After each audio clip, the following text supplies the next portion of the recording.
कथा संग्राम की कथा प्रवाह शिवानंद महाराज शास्त्रीजी। तुम्हाला एक सांगू सज्जन हो, बऱ्याचदा काही काही लोकांच्या जीवनामध्ये भरपूर संपत्ती असते, पण घरात संपत्ती मरणाची असून सुद्धा त्या घरात सुख समाधान राहत नाही। रोज घरामध्ये भांडण तंटा कलह, कधी सासूचं सुनाचं भांडण, कधी पोराचं बापाचं भांडण, कधी नंदेचं त्या भाऊजाईचं भांडण, कोणाचं ना कोणाचं भांडण घरात चालूच असतं।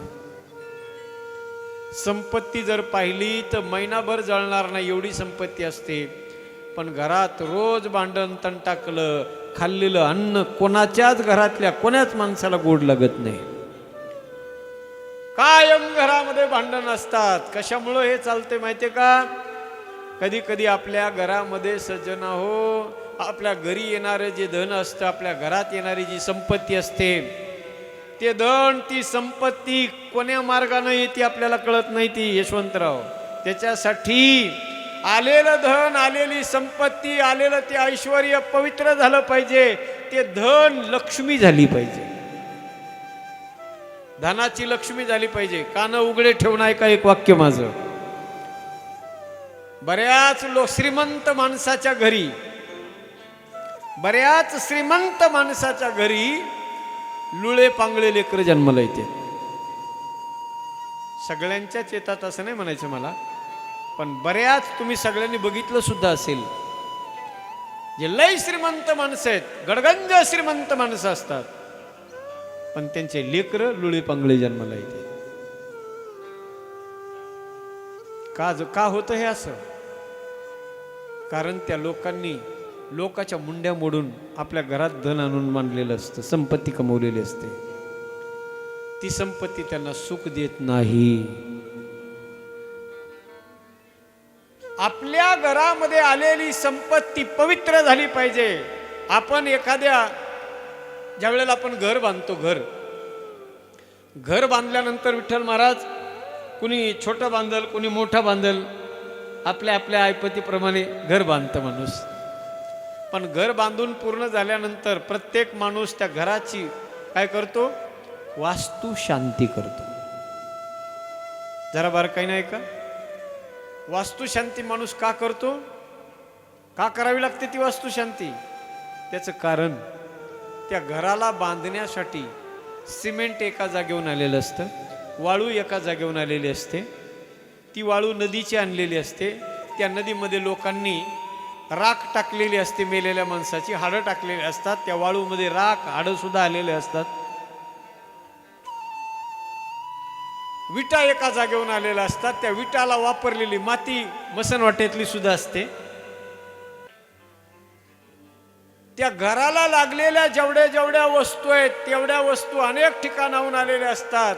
त्या वस्तूमध्ये, त्या मातीमध्ये, त्या वाळूमध्ये, त्या सिमेंटमध्ये, त्या वस्तूमध्ये दोष असतो, आलेला दोष असतो, आणि त्या दोषामुळं त्या घरात राहण्यात त्या सगळ्या वस्तूचं मिळून घर बनलेलं असतं।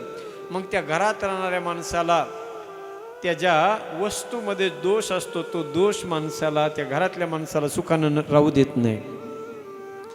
म्हणून त्या सगळ्या वस्तूची, विटाची, वाळूची, सिमेंटची, स्टीलची, जागेची सुद्धा, सगळ्या वस्तूची शांती करणं, ऐका लक्ष देऊन, त्या सगळ्या वस्तूची शांती करणं, त्याचं नाव वास्तू शांती।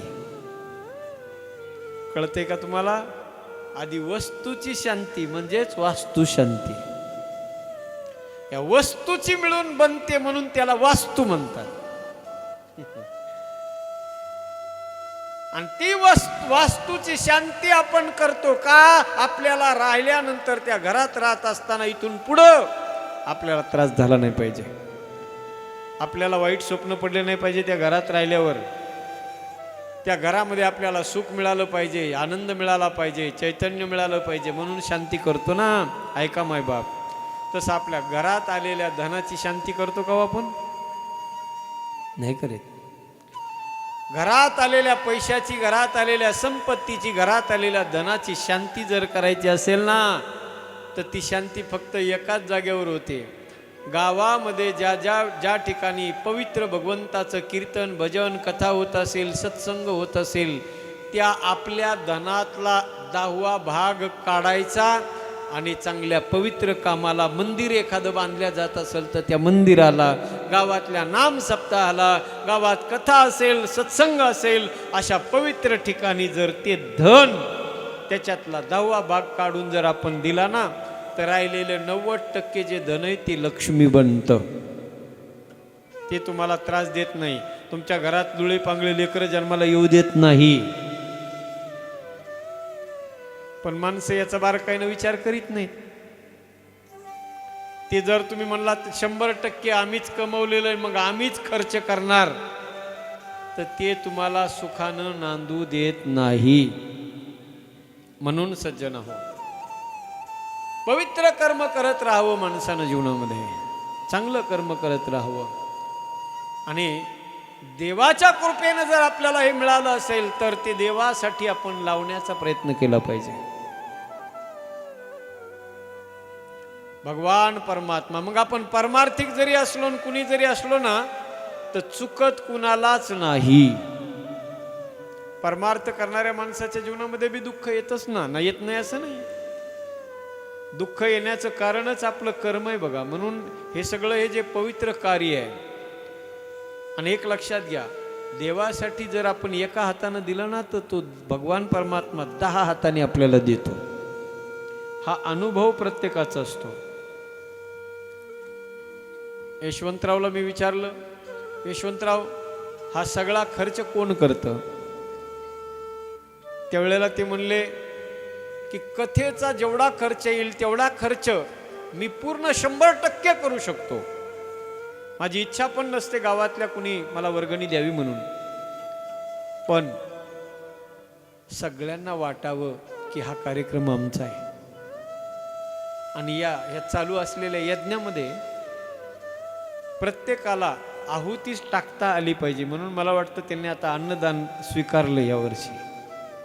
यावर्षी मला ते पत्रिकेवर टाकतानाच म्हणले की यावर्षी समस्त ग्रामस्थ मंडळीचं नाव टाका. म्हणून या मोठ्या बॅनरवर नाव सुद्धा काय, समस्त ग्रामस्थ मंडळीचं नाव आहे, एका माणसाचं नाव नाही. सगळ्यांना यज्ञामध्ये सगळ्यांना आहुती टाकण्याचा अधिकार असतो. सज्जन, आपल्याला ज्या ठिकाणी योग्य वाटेल ना त्या ठिकाणी आपण आपली आहुती टाकलीच पाहिजे. हे चांगलं कर्म आहे, हे पवित्र कर्म आहे, आणि या पवित्र कर्म आपल्याला आनंद देत असतं. सज्जन हो, आणि वाईट कर्म जर आपल्या हातून घडलं ना, तर ऐका, आपण जरी परमार्थिक असलो ना, तरी परमार्थ जरी करत असलो तरी वाईट कर्माचं फळ आपल्याला सुद्धा भोगावं लागते. देवाला नाही चुकलं तर तुम्ही आम्ही परमार्थ करणारे कोण? देवाच्या हातून सुद्धा जर वाईट कर्म घडलं तर देवाला सुद्धा त्याचं फळ भोगावं लागते. कर्मे श्रीराम वनवासा गेला, कर्मे दशरथ वियोगे मेला, कर्मे रावण क्षयो पावला, वियोग घडला सीता देवी,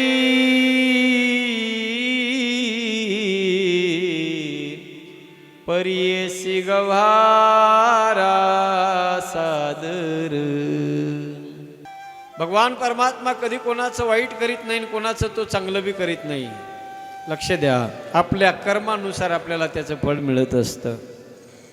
माणसाला विनाकारण वाटतं देवानं आमचं वाटोळं केलं, देवानं चांगलं केल्यावर माणसं म्हणत नाहीत देवाने आमचं चांगलं केलं म्हणून. तुम्ही बघा, हा माणसाचा स्वभाव आहे. चांगलं जर झालं तर माणूस म्हणतो पठ्ठ्यानं केलंय. काही नव्हतं हो, माय बापानं घरातून बाहेर काढलं ना त्यावेळेला अंगावरच्या कपड्यानुसार बाहेर काढलं होतं. काही नव्हतं, बापानं 1 एकर जमीन वाट्याला आली होती, तेवढी फक्त जमीन दिली होती. त्या 1 एकराच्या जमिनीची आज 25 एकर केली. कुणी केली? पठ्ठ्याने केली असं म्हणतो. आणि वाईट झालं 25 एकराची 1 एकरावर आल्यावर मग म्हणतो देवाने काऊन पाठ फिरवली करू माझ्याकडे, देवानं वाटुळच करून टाकलंय माझं. अरे देवानं नाही केलं, तुझ्या कर्मानं वाटुळ केलं. तुला एक धाबा पुराणा, एक दिवस जात नाही, रोज धाब्यावर आहेस तू. 24 घंट्यातला 12 घंटे धाब्यावर आहेस.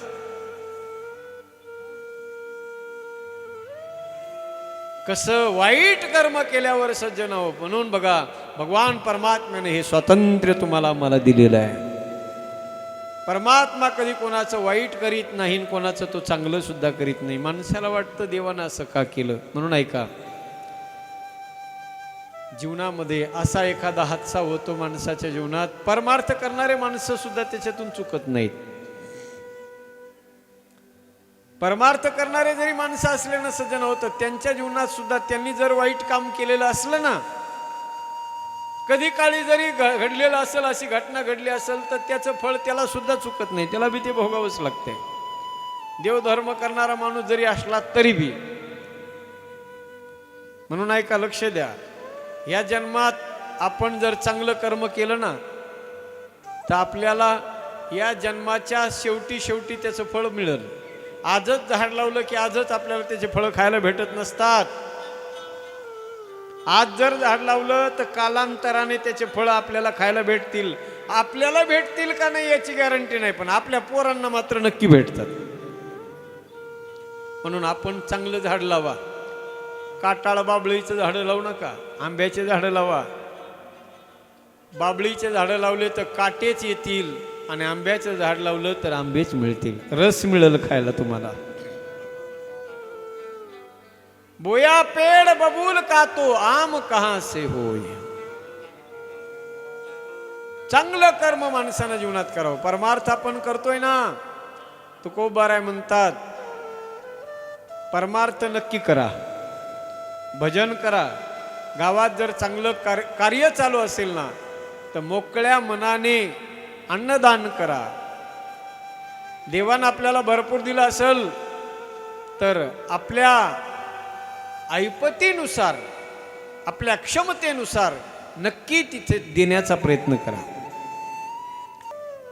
बऱ्याच लोकांच्या मनात असा प्रश्न सुद्धा येतो, कारण माणसांनी देवाची भक्ती माणसं तेव्हा करतात, काहीतरी भक्ती करण्याच्या आधी माणसाने ठरवलेलं असतं की देवा मला अमका माझ्या जीवनामध्ये मिळू दे, मी तुझी भक्ती करीन. देवा माझ्या मुलाला नोकरी लागू दे, मी तुझे 4 सोमवार श्रावणातले सगळे मी सोमवार धरीन. माझ्या घरामध्ये मला लक्ष्मी प्राप्त होऊ दे, धन माझ्या घरामध्ये येऊ दे, मी तुझं व्रत करीन, 16 सोमवाराचे उपवास तुझे करीन. आपण हे कोणतं बी काही बी करायचं जर ठरवलं ना सज्जन हो, देवाची भक्ती माणसं करतात आधी त्यांनी ठरवलेलं असतं. पण एक लक्षात घ्या, देवाचं भजन करायचं असेल, देवाची भक्ती जर करायची असेल ना, तर हे काही ठरवू नका.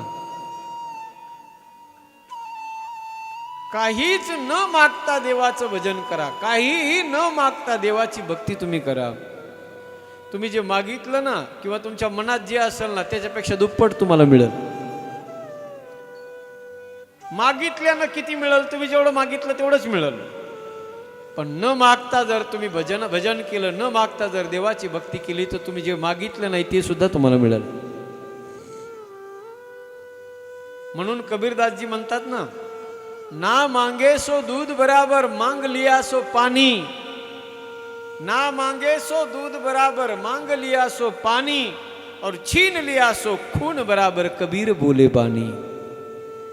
परमात्मा से मांगोगे, परमात्मा से कुछ चाह करोगे, तो जितना मांगा है उतना ही मिलेगा. पर बिना मांगते हुए यदि भजन करते रहोगे, तो जो नहीं चाहा है वो भी परमात्मा आपको दे देगा. सबकी झोली भरने वाला वो परमात्मा है. आपल्याला वाटतं आपण भजनाला लागलो, आपण भक्तीला लागलो, काहीतरी आपण ठरवलेलं असतं, मग आपण असं आपल्या परिवारात, आपल्या कुटुंबामध्ये, आपल्या जीवनामध्ये असा काही हादसा घडला की माणसं मग देवाला दोष देतात. देवा काय वाईट केलं होतं आम्ही देवा तुझं, का आमच्यावर अशी वाईट वेळ आणलीस. पण एक लक्षात घ्या, भगवान परमात्मा कोणाचं वाटोळं करीत नाही, कोणाचं चांगलं करीत नाही. त्यानं तुम्हाला आम्हाला स्वातंत्र्य दिलेलं आहे, एवढं चांगलं सुंदर शरीर दिलंय, एवढे चांगले हात दिलेत, एवढे चांगले पाय दिलेत, एवढं सगळं सुंदर जीवन दिलंय. याच्यासाठी दिलंय की बाबा या चांगल्या तोंडाने चांगलं देवाचं भजन कर. हे हात तुला दिलेत ना, हे लोकांचं वरबाडून घेण्यासाठी, लोकांचं धन लुटण्यासाठी नाही दिले. हे हात दिलेत तुला दान करण्यासाठी दिलेत. हाताची शोभा हातात कंगन घातल्यानं नाही, हाताची शोभा दान धर्म केल्यानं हाताची शोभा आहे. तोंडाची शोभा लोकांची निंदा केल्यानं तोंडाची शोभा नाही, लोकाला नावं ठेवण्यासाठी तोंड दिलेलं नाही. हे देवानं आपल्याला तोंड दिलेले भगवंताचं भजन करण्यासाठी. डोळे देवानं आपल्याला दिलेत वाईट बघण्यासाठी नाही, देवाचं सुंदर रूप पाहण्यासाठी देवानं आपल्याला डोळे दिले. पाय दिलेत आपल्याला वाम मार्गाला, वाईट मार्गाला, आपल्या या जीवनाला घेऊन जाण्यासाठी नाही. पाय दिलेत कशासाठी? पाय देवानं दिले तीर्थयात्रा करण्यासाठी. पाय देवानं दिलेत देवाच्या मंदिराकडे दर्शनाला जाण्यासाठी. चांगलं कर्म आपल्या हातून झालं पाहिजे याचं स्वातंत्र्य भगवंतानं आपल्याला दिलंय. सज्जन हो, दिले इंद्रिय हात पाय कान, दिले इंद्रिय हात पाय कान, दिले इंद्रिय हात पाय कान, दिले इंद्रिय हात पाय कान. डोळे मुख बोलाया वचन, डोळे मुख बोलाया वचन, डोळे मुख बोलाया वचन, डोळे मुख बोलाया वचन. जेणे तू जोडसी नारायण, जेणे तू जोडसी नारायण, नासे जीवपन भवरोग.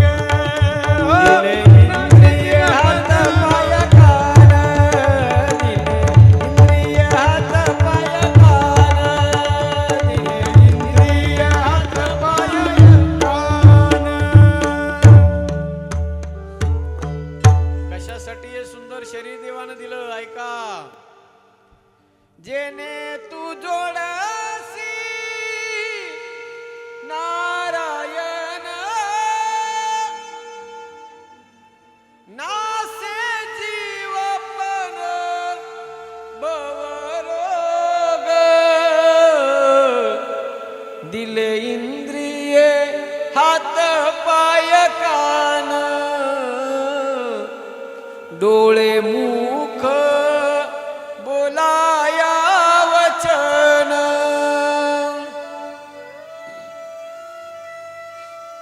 हे सुंदर शरीर देवानं आपल्याला दिलंय, चांगलं कर्म करण्यासाठी दिलंय. ऐका,